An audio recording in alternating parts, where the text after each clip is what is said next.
Happy Black History Month, everyone. Happy day 15. And I'm covering a black figure every single day of the month, all 28 days of Black History Month. And today we're going to be talking about Henrietta Lacks. Henrietta Lacks was a big part of scientific discovery and cancer research. So if you don't know who she is, let's talk a little bit about her, shall we? So Henrietta was born August 1st, 1920 in Roanoke, Virginia. In 1931, she went to the doctor because she was experiencing some bleeding. The doctor found a large malignant tumor in Henrietta's cervix, and so she started undergoing radium treatments because that was like the best treatment they had at the time for cancer.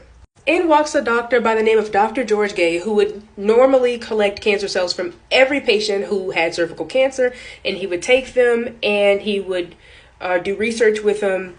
But a lot of times, well, every time he would take these cancer cells, all the cells did the exact same thing. They would die. But Henrietta's cells were different. Instead of her cells dying every couple of hours, like how all the other cells that the doctor would collect, Henrietta's cells would double. Every 20 to 24 hours, her cell count would double and double and double. And this was unlike anything Dr. George had ever seen before. Today, these cells are known as the HeLa cells, taken from her name, Henrietta Lacks. And today, these cells are used to study the growth of viruses and toxins and hormones on cancer cells. So let's talk a little bit about Johns Hopkins for a second. So Johns Hopkins, the place where Henrietta went for her treatment, they never profited off these cells, right? They would give them out freely to whoever needed them to study them. So when Henrietta Lacks passed away, it was October 31st, and it was the same year that she went in for treatment. She was only 31 years old.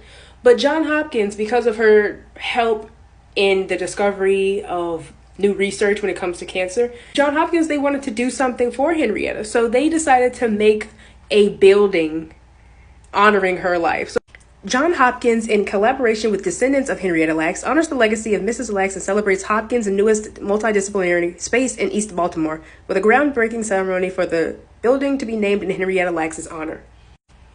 And today, this building is still being worked on. It's still having additions made to it. And I think it's a great way to honor Henrietta Lacks. And it's a great way to help people who are also dealing with cervical cancer, and Henrietta playing a part on cancer research. So thank you guys for joining in. Happy day 15. Happy Black History Month.